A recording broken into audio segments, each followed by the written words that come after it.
प्रसाद है। श्री कृष्ण प्रेम का प्रसाद हमें जीवन में मिल जाए। अरे कथा सुनकर आए, प्रसाद लाए क्या? हाँ लाए, लो मिश्री लो, लो लड्डू लो, लो महाराज गुजिया लो। अरे कथा का प्रसाद वो तो स्थूल है, गुजिया ले आए, लड्डू ले आए, मटरी ले आए। कथा का प्रसाद क्या है? बोले प्रेम। तो आंखें रेगिस्तान की तरह सूखी थी, उनमें पानी आया कि नहीं? जो काने निंदा सुनते सुनते झाड़ लग गई थी, उन कानों में आनंद के मंगल रसों का द्राव हुआ कि नहीं? जो जीव पुटर पुटर चिल्लाती थी, उसकी बहू ऐसी, उसकी बहन ऐसी, वो जीव श्री राधे जिह्वास्तु में विभला, श्री राधे कहती हुई मेरी ये जीव विभला हो गई है, व्याकुला हो गई है, पागल हो गई है, मेरे बस में नहीं हो पा रही। जैसे कोई कहे कि भाई मेरी लड़की मेरे बस में नहीं है, अब मैं उसे नियंत्रित नहीं कर पा रहा हूं। ऐसे ही गौर गाथा का प्रसाद क्या है कि हमारी ये जीव भी चंचला हो जाए, अब हमारे बस में नहीं रही। अरे भैया रुको, अरे भैया रुको। बोले अब ये कंट्रोल में नहीं हो रही, रुक नहीं पा रही, क्योंकि श्री राधे श्री राधे श्री गोविंद, श्री राधे श्री गोविंद। इस जीव को श्री राधा रस सुधा का आस्वादन प्राप्त हो गया है। अब ये किसी व्यवहार में लोकाचार में ठहरने वाली नहीं है। इसलिए इस जीव का नियंत्रण हो, तो इस जीव का प्रेम में सन्निवेश हो। ये दो जीव हैं, जिह्वा और जीव। एक ये जीव, एक ये जीव। इन दोनों जीवों के बीच में स्थित है जीवन। ये हमारा जो जीवन है कैसे चल रहा है? इस जीव से। और इस जीवन का आधार क्या है? बोले वो जीव, हमारा सूक्ष्म जीव जो इस शरीर में रह रहा है। उस जीव तक पहुंचने का द्वार क्या है? बोले ये जीव। आप जो खाते हो, आप बीमार हो जाओ, सबसे पहले डॉक्टर पथ्य कुपथ्य का विचार करता है, ये खाना ये नहीं खाना, अन्वय व्यतिरेक अभ्याम। चतुश्लोकी भागवत में सबसे पहले निर्णय हुआ अन्वय व्यतिरेक अभ्याम, क्या खाएं क्या न खाएं। आप तो टाइफाइड हो, आप तो जॉइंटिस हो गई हो, मनमाना कैसे खा सकते हो? भाई लीवर तुम्हारा काम नहीं कर रहा, मनमाना खाना बंद करो। अब संतुलित आहार लेना पड़ेगा, शरीर ने रक्त बनाना बंद कर दिया है। उसी प्रकार ये कृष्ण प्रेम क्या है? ये कृष्ण प्रेम का परम आश्रय मूल भक्ति तत्व क्या है? बोले यह जीव। जिह्वा कृष्ण रटे नित्य, ये जीव नित्य श्री कृष्ण नाम का आस्वादन करे, श्री कृष्ण नाम रस माधुर्य के आस्वादन में प्रवृत्त हो। महाराज वृंदावन के संत थे, बोले वह कृष्ण नाम कैसे लें जब तक कृष्ण हमारे जीवन में नहीं आए। बोले वो कहते हैं प्रियतम के पाए रस जावे, प्रियतम को पाने पर रस चला जाता है। प्रियतम के पावे रस जावे, प्रियतम जावे रस आवे। जब विरह की प्राप्ति होती है, जब विरह मिल जाता है, प्रियतम जाता है, निरंतर उसका स्मरण होता है। पति बराबर वाले कमरे में होता है, पत्नी को याद भी नहीं होता कि कहाँ बैठा है, क्या कर रहा है, खाया कि नहीं खाया। लेकिन 2 महीना को परदेश चला जाए तो कपड़ा धोते समय भी याद करती है वो क्या कर रहे होंगे। भोजन बनाते समय सोचती है अरे वो होते तो आज ये बना देती। सोते समय भी उसका स्वप्न आता है, वो आ जाता है तो ये स्वप्न चले गए, याद चली गई, बातें चली गई और वो चला गया तो स्वप्न आ गए, यादें आ गई, विरह आ गए। इसलिए श्री कृष्ण को अपने पास बुलाना खतरे से खाली नहीं है।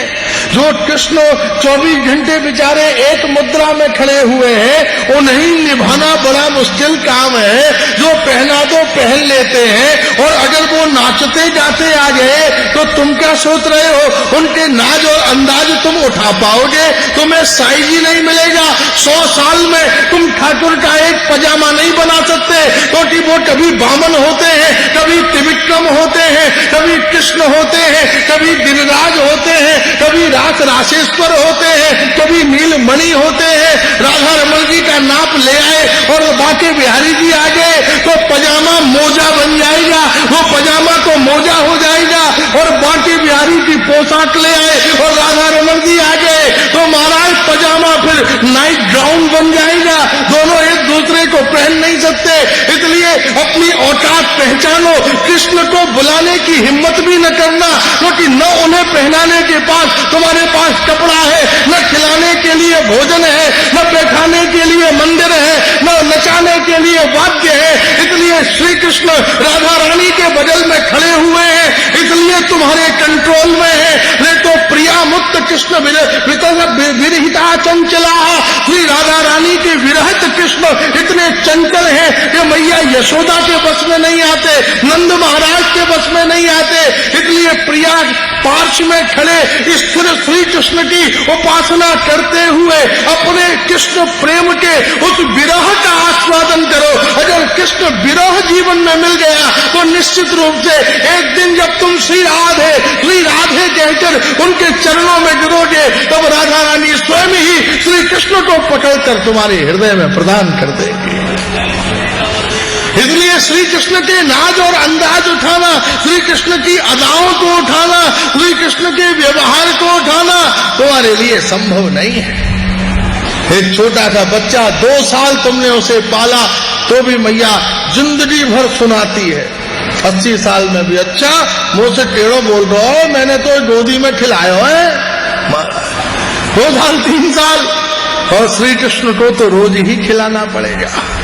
और यहाँ तो अष्ट सखी मंडली है महाराज, साधारण आदमी एक दिन में अष्ट सखियों की पोशाक नहीं बदल सकता।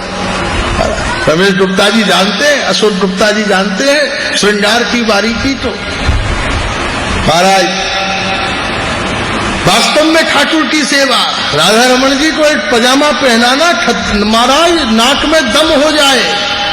ठाकुर की कान देखने में ही टेढ़ी है, कब सीधी कर ले कुछ पता नहीं है। एक पजामा नहीं चढ़ता, कभी अंगूठा फंस गया, कभी उंगली फंस गई, कभी महाराज यहाँ से चढ़ाना मुश्किल, वहां से उतारना मुश्किल। राम राम हरे हरे, श्री भगवान के उस नामामृत, प्रेमामृत, लीलामृत, धामामृत, गीतामृत आदि के सुमधुर अमृत रस के आस्वादन में संप्रवृत्त और अवस्थित होकर श्री कृष्ण के उस परम प्रेम प्रसाद को अपने जीवन में धारण करो। इसलिए प्रियतम के जाए रस आवे। स्वयं प्रबोधानंद सरस्वती पाद और गौड़पाद आद्याचार्य भगवान श्री शंकराचार्य जी के बाबा गुरु वृंदावन में गौड़पाद दिन में 10 बार श्री कृष्ण आते हैं। गौड़पाद वृंदावन में रहते थे, दिन में 10 बार श्री कृष्ण गैया चराते चराते आ जाते थे, माखन चाटते चाटते आ जाते थे। बाबा माखन लेगा? ना कन्हैया आप पाओ। अच्छा ठीक है, कोई कमी तो ना है, असुविधा तो ना है? बोले गोपाल तुम्हारी कृपा से यहाँ रह के भजन है रहे हो बड़ी। अच्छा बाबा ठीक है, ठाकुर चले गए तो उधर से गैया लेते भैया बाबा ठीक है भजन है रहे हो? हाँ कन्हैया तुम्हारी बड़ी कृपा है, चले गए। दिन में 10 बार श्री कृष्ण और दिन में 10 बार श्री राधा रानी नूपुर सिंजन करती, कटी टिंकणी टोणन करती। अरे बाबा आप हमारे वृंदावन में रह रहे हो, कोई कष्ट तो नहीं है? नहीं प्रिया जी आपकी कृपा है। दिन में 10 बार श्री कृष्ण का दर्शन और दिन में 10 बार राधा रानी चल के पूछने आ रही है कि हमारे वृंदावन में कष्ट तो नहीं है। एक दिन देखे बाबा के होठ सूखे हुए, चेहरा बहुत कमजोर, बाबा उदास बैठे, माला जोली हाथ में फंसी हुई, मंत्र चल ही नहीं रहा था, उंगली चल ही नहीं रही थी, बाबा बैठे। सज्जन और दुष्ट व्यक्ति में अंतर यही है कि सज्जन कपट नहीं करता। भजन नहीं हो रहा है, क्या हाथ में माला झोली लेके क्या करेंगे? भैया बैठ जाती है। सत्य जीवन का वह सत्य उस सत्य से प्रतिष्ठित होता है, अवस्थित होता है, बैठ जाती है भैया। हम कपट कर लेते हैं। माला झोली तो हाथ में है, उंगली भी सामने है, दिखा रहे हैं उसने ये किया, माला चल नहीं रही। मन कहीं है, बुद्धि कहीं है, सोच कहीं रहे, किसी को अपने से छोटा, किसी को अपने से बड़ा, भेद बुद्धि ने हमको चारों ओर से जकड़ लिया है, आग्रहों में हम बंधे हुए हैं। भजन चल नहीं रहा, एक माला नहीं हो रही। और आजकल तो लोगों ने माला झोलियों में जेब भी बना ली है। अकेली माला से ही महाराज भजन नहीं हो रहा था, अब तो 4-4 जेब, एक जेब में मोबाइल, दूसरे में डायरी और पेन, तीसरे में वो महाराज वो टॉफी और कैंडी और मिश्री के टुकड़े, गला हो जाए तो माला झोली में से ही प्रसाद भी लेना शुरू कर दे। भजन का आडंबर मात्र होता जा रहा है, कहां भजन हो रहा है? अरे भैया, एक माला रोज कर लो, 16 माला रोज कर लो, 64 माला रोज कर लो, बड़ी खुशी की बात है, लेकिन भजन होना चाहिए, व्यवहार नहीं। गुरु जी ने कहा 16 माला रोज करना, हम सवेरे 7 बजे उठा, महाराज शताब्दी दौड़ी जा रही है, खटर खटर खटर खटर, और जैसे ही 16 माला पूरी हुई, माला झोली फेंकी, आज का काम चंगा, अब पूरे दिन झूठ बोलो, अरे हमारा जो मर्जी में आए सो करो, गुरु आज्ञा पूरी हो गई, अब अपनी आज्ञा सुनाओ। भजन नियम नहीं होना चाहिए, भजन व्यसन होना चाहिए। भजन नियम तक बंधा हुआ है, ये प्राइमरी स्टेज है, ये ठीक ही है, उचित ही है, आपको ये तो याद रहे कि भाई इससे कम नहीं हुआ, लेकिन ये प्राइमरी स्टेज है।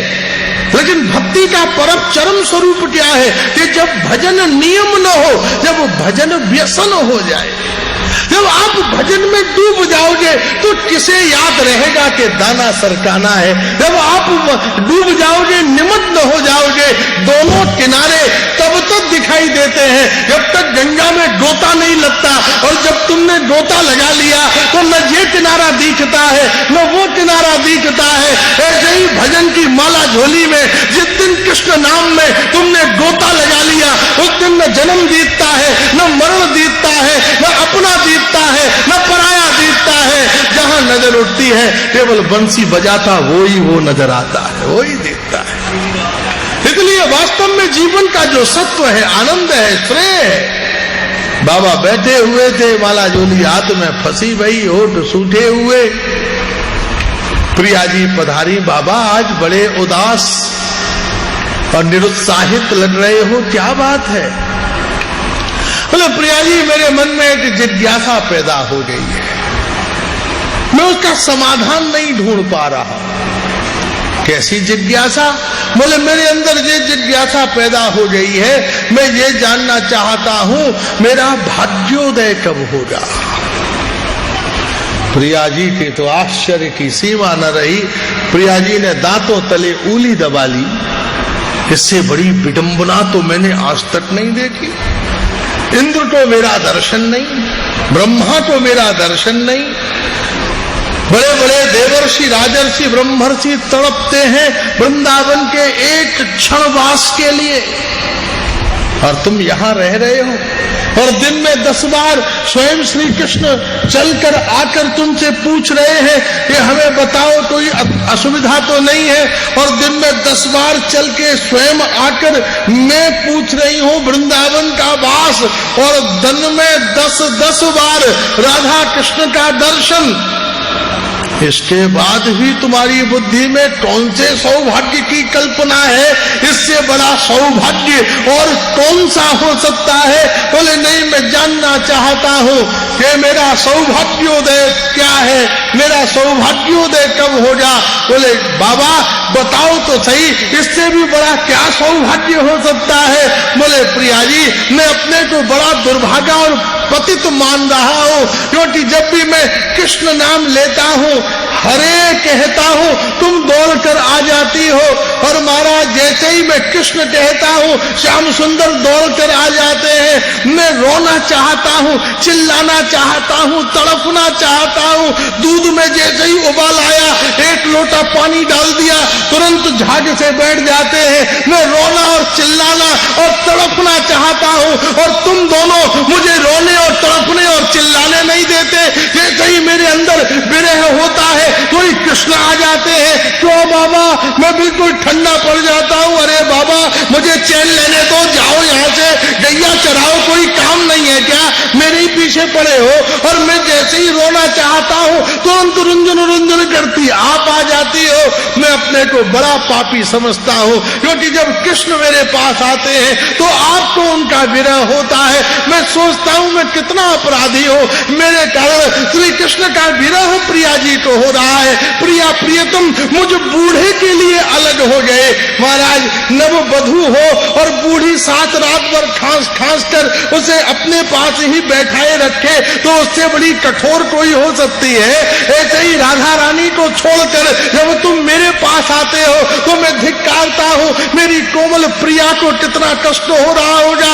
श्याम सुंदर तुम यहाँ क्यों आए? और जब तुम्हें छोड़कर प्रिया जी यहाँ आती है तब मैं समझ सकता हूं कि श्याम सुंदर को छोड़कर तो आप वह यहाँ पर आई है तो उन्हें कितना कष्ट हो रहा होगा।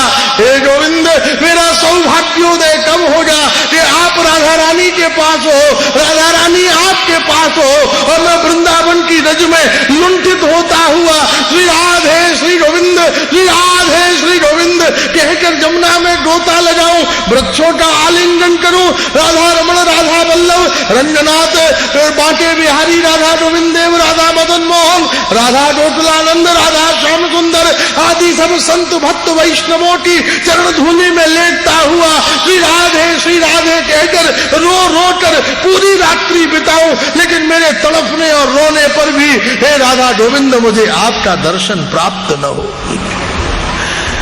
इसलिए जिह्वास्तु में विभला, जिह्वा विभला हो जाए, राधा कृष्ण रस नाम माधुर्य के आस्वादन के लिए उस परम प्रेम की, उस उज्जवल प्रेम की मुझे प्राप्ति हो, उस परम प्रेम की प्राप्ति हो जो अत्यंत उज्जवल हो। उज्ज्वल स्वर्ण अमिलान वृत्तई, उज्ज्वल स्वर्ण कैसा होता है? अमिलान वृत्ति है, जिसमें उत्तम स्वर्ण कौन सा है? जिसमें कोई मिलावट नहीं, प्योर खालिश सोना, जिसमें पीतल नहीं है, जिसमें लोहा नहीं है, जिसमें तांबा नहीं है, जिसमें चांदी नहीं है, धारावंत जो बहता जाता है। ऐसे ही उज्ज्वल प्रेम, गोस्वामीपाद ने उज्ज्वल नीलमणि, अलंकार कौस्तुभ, वृंदावन महिमामृतम, उज्ज्वल नीलमणि जो श्री कृष्ण है, जो तुम्हारा उज्ज्वल प्रेम है, जिसका लक्ष्य है केवल श्री कृष्ण भजन, जिसका लक्ष्य है केवल श्री कृष्ण रस आनंद। हम महाराज धाम में चले जाते हैं, बूढ़ी मैया मिल जाती हैं, प्रणाम करती हैं, महाराज ऐसा आशीर्वाद दो, मेरी लड़के को, मेरे काका को चंगी नूह मिल जाए।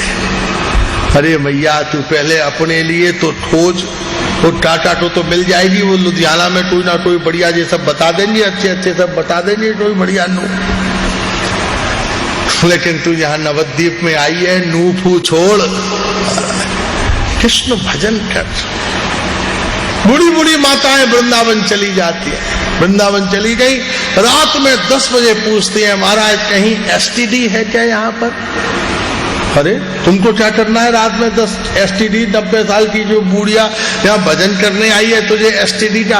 बोले नहीं महाराज, मैंने सोचती हूँ जरा घर में नू के कोल गल कर आऊं। फिर फोन मिलाया, ओ लाली तुसी उठी चंगे सी। उधर से बहू बोली माता जी तुसी वृंदावन में हो तो असी इतने चंगे ही चंगे सी। महाराज जब तक तुम वृंदावन में रहोगी हम इतने चंगे ही चंगे। महाराज हम बंधे हुए हैं दुनिया से, हमारे बिना क्या होगा?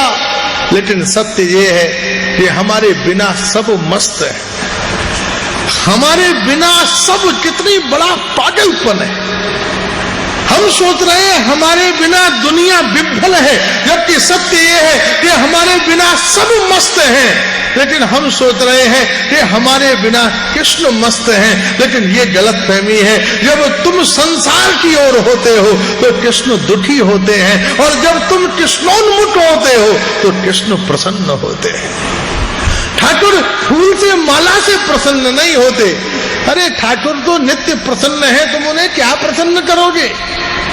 1 किलो खीर बना ली, 250 ग्राम बादाम, थोड़ी सी केसर डालकर भोग लगाई, हम दम में कहते हैं आज खीर खा के ठाकुर बड़ा प्रसन्न हुआ।